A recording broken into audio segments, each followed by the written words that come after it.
we got it going now. Hey folks, Papa Joe here. I read an article today.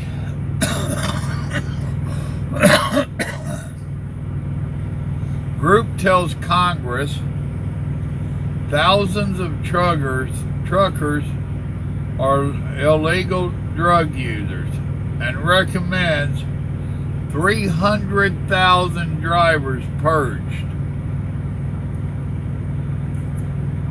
The group says that urinalysis missed 9 out of 10 illegal drug users.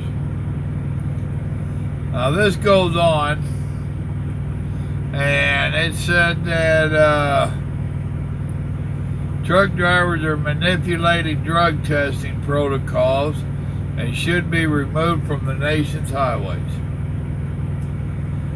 My oh my. On Wednesday, June 12th, numerous trucking industry groups met with U.S. House of Representatives Committee on Transportation and Infrastructure for a hearing called Under Pressure. The state of trucking in America, groups like the American Truckers Association, the Owner-Operators Independent Drivers Association were in attendance. One of these groups, the Alliance for Driver Safety and Security, more commonly known as the Trucking Alliance, told lawmakers that they believe that thousands of commercial truck drivers are illicit drug users, and that they have the drug testing data to back up their claims. Really? Now, I ain't gonna read all of it to you. It's over there on my Facebook, Simple Living with Papa Joe Facebook, if you want to go read it. You know, it got me thinking about it. And let me put this window up. Cut out part of that noise anyway.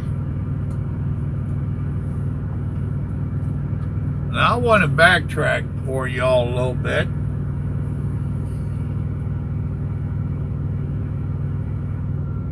I'm listening to that band. I turned it down a little for you. I noticed the other night you could really hear that band.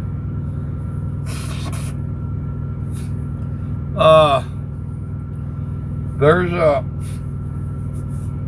little bit of history that I want to make sure y'all know about. Some of you will know, some of you won't. For years now, there's a certain amount of trucking influences that have been trying to get all the trucks cut back to 65 mile an hour or less. Of course, they do it in the name of safety. You're buying that story, right? Everything is about safety. If you want to try to get it passed, put safety on it. Somehow associate it with safety. Well, they've never managed to get that done, but they've been trying, still try. Several years ago, during our 72-hour blitz, which we just completed one, they had some special tents set up. The one I came across was out in New Mexico. And if you got to drive by and didn't get inspected, these people in this little tent, canopy actually, they would stop you and ask you to submit a urine for a urine test. They didn't want your name.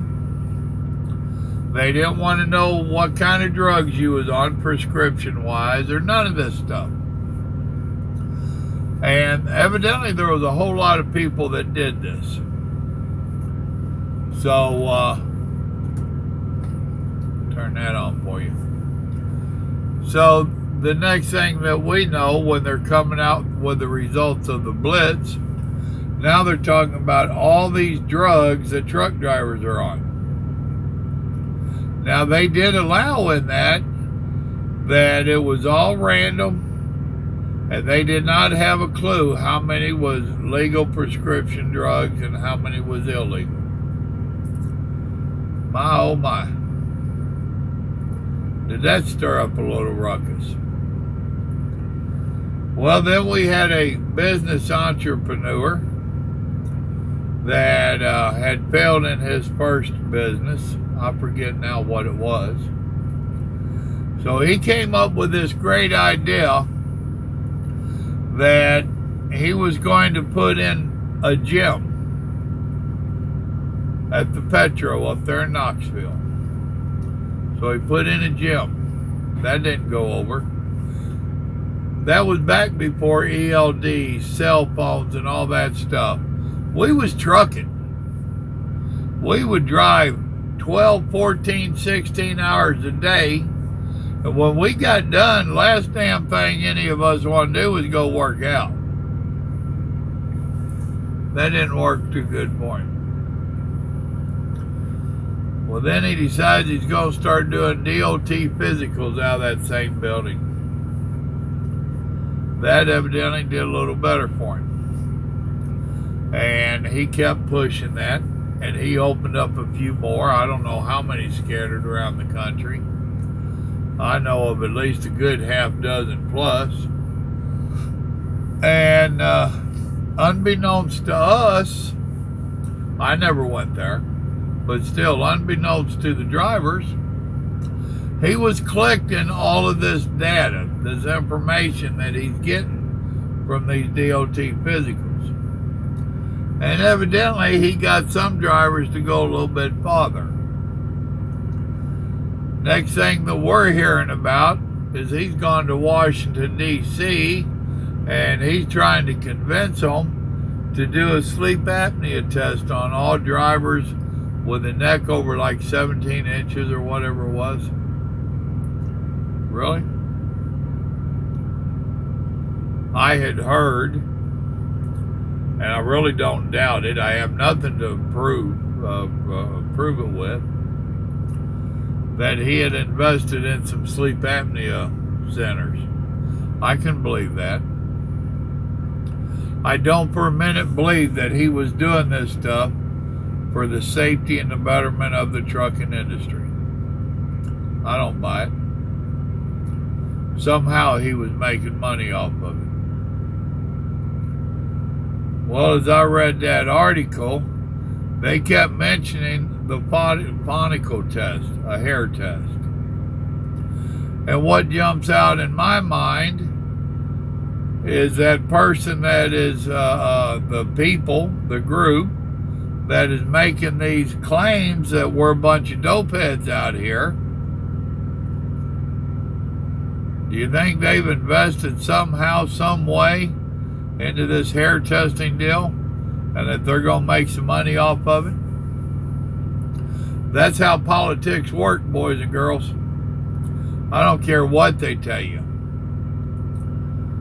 They get the heads up that they're going to pass a law on something or something's going to change, and they get somebody to invest. They don't have their name tied to it, but they damn sure get a kickback. That's what I think's going on with this. We see drivers out here all the time. Now, there's some that we joke about being on drugs, and let's not be naive. We know that there are drugs out here. There's drugs all around this country, all around the world. They made us promises years ago would just say no, that they was going to get all the drugs off the streets. Well, they sure ain't done that, have they? And do you think they really tried? I don't think they've really tried. I think they could have put a bigger dent in it if they'd really tried. But I do believe it's made a lot of money for the country, for the government, and for politicians. And there's a difference there.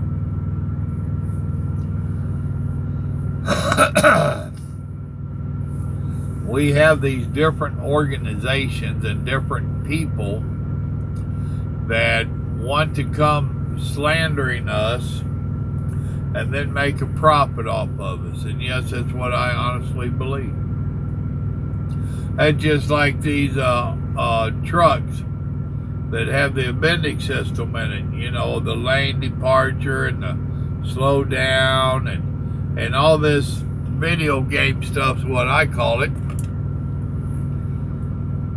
Well, according to some people that I know that are in the know, they said every time that you go in and they check your truck and they hook that computer up to it, it downloads all this information that it's been storing on your driving habits and whatnot, and it sends it all into the manufacturer, who then sends it on into the people that are making these manless trucks.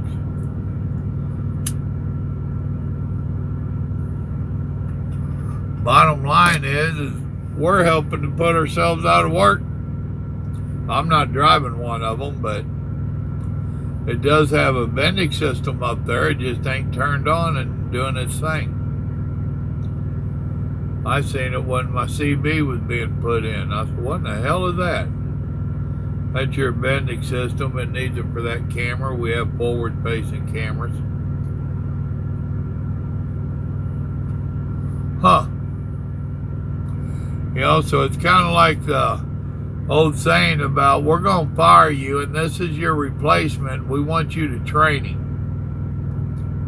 Really? That's about what you're doing right now, driving all these trucks with all that nonsense in it, that video game attached to it. You're teaching your future relief how to do your job. And there ain't nothing you can do about it. That's what sucks. And it won't be too much longer, they'll be passing a law requiring all trucks to have all this stuff, if it ain't already in place. Now, little birdie told me Larry bought these 10 trucks without all that stuff. And my understanding is the insurance company's got a new insurance company. They're not happy with him at all. And said he's not keeping up with the times. So his next 10, if he gets another 10, which I'm sure he will, he's been replacing 5 and growing 5 at a time. So I'm quite certain that the way they're talking, when he gets the next 10, they're going to have that nonsense on it, or his insurance company's going to either drop him or go sky high on his rates. And from my understanding, it's some stupid money that they'll go up if they keep him. So they're going to force him to go do something that has cost him drivers. He lost several of us old hands with them kind of trucks. The thing that I want to tell some of you is think about what you're doing. For the life of me, I do not understand why all them years ago anybody would pee in a cup for them. Especially if you knew you was on drugs, legal or not. Couldn't you see that that was going to be used against us as a whole? Stop and think about it. We now have these DOT physical places all over the place. They're not literally in every truck stop anymore, but there's still a bunch of them out there. Guess what? Chances are they're going to use that information against us. It's ridiculous. I shared another post the other day, I don't know, a week or so back, I can't keep track. And it's saying that the government is now asking truck drivers for information on your detention time. How much time you lose and what you think your cost is. I don't know what questions asked, but they're now questioning us about our detention time and what we think they can do to help it. I can tell you what they can do to help it. Put us all on the clock. 14 hours a day. Put us on the clock with overtime. And then as the companies have to pay us for all our free time and add it up sometime. How much free time you actually give them. Other than your 10-hour break. Figure out how much time you actually give the industry.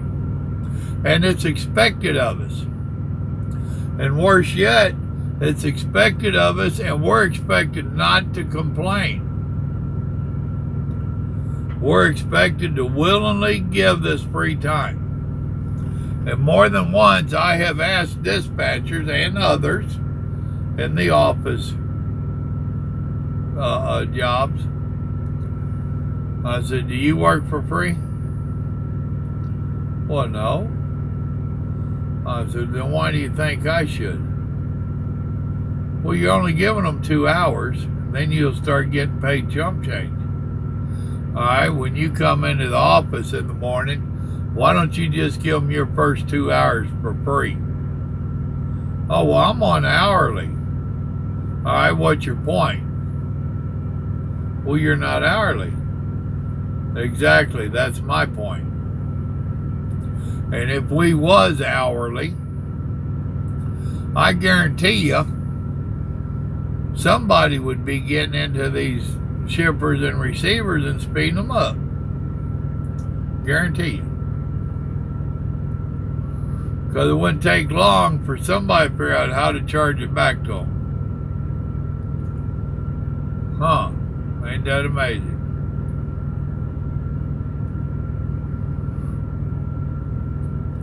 My dad did the math years ago. Oh, it was 20 plus years ago now, I guess.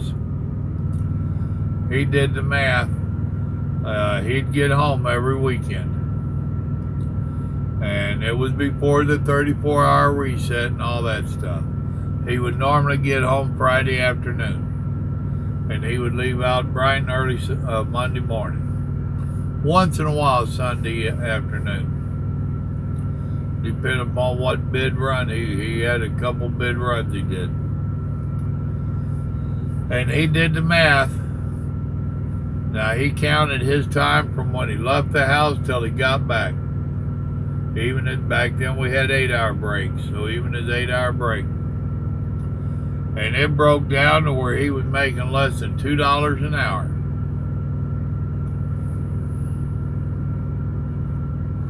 Now ain't that a crying shame?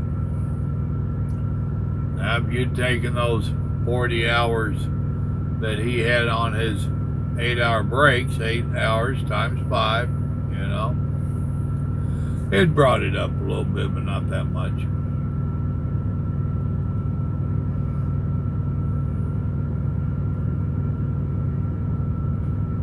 I had somebody ask the other night,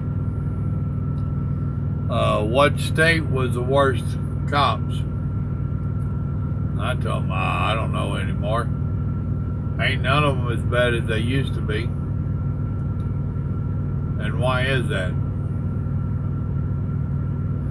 Because they kept pressuring the trucking industry. Now we got this ELD.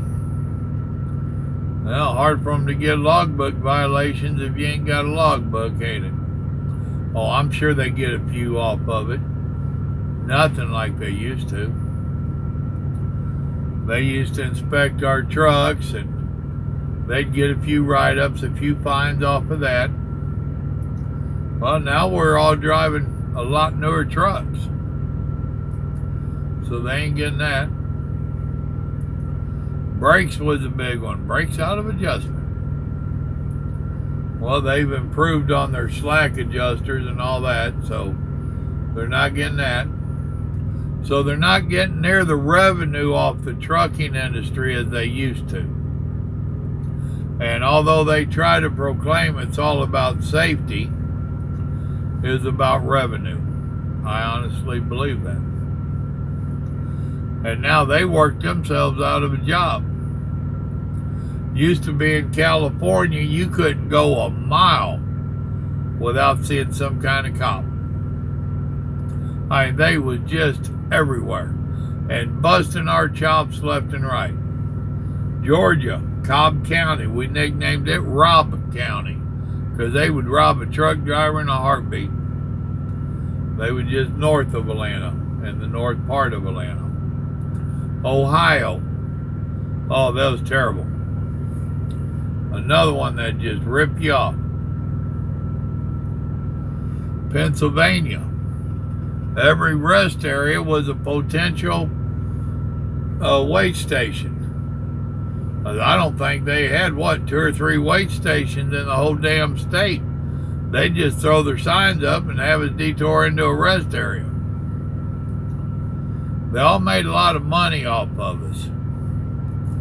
And with their regulations, they kept going to D.C. and raising fuss, different groups. Trucking industry is a lot safer now. Of course, they claim that it could be safer, and I'm sure it could. Your number one thing that you need to do to make it safer, enforce the basic laws. These people that don't know how to enter a highway and stop on a ramp, ticket their ass or pull their license. These people camping out in the middle lane, whether it's a car or a truck, pull them over and ticket them. I seen one got ticketed, a dump truck. Here a few days ago, I was on the phone with another driver, and a city cop literally came off the shoulder. I had to get in the right lane to go around that dump truck. He came up behind that dump truck and pulled him over. I assumed he was getting a ticket for hanging out there. My boy sent me a picture today of a highway sign. It says, "Go camping in the mountains, not in the center lane." That's a good one.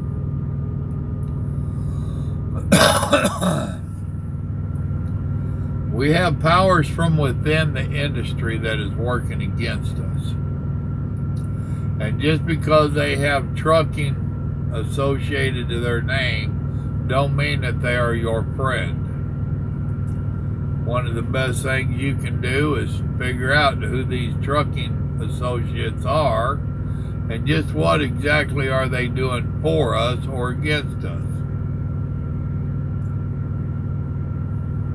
Trucking Alliance, did that sound good for us? Now, grant you, if we have drug users out here, we need them off the street, off the roads. I'll agree with that. But going up there to Congress and trying to push hair testing, and that's what it was all about to me. It ain't about safety. That's telling me somebody's looking to make $1 off of it. It's plumb ridiculous. And with that, I'm fixing to go to bed. It's been a long day. And I might be good looking, but I still get tired. Y'all remember, the good Lord loves you, and so do I. Some of these trucking associations, I ain't so sure they love us at all. Y'all go read that article and tell me what you get out of it. I'll be reading the comments. Y'all have a blessed evening now. Good night.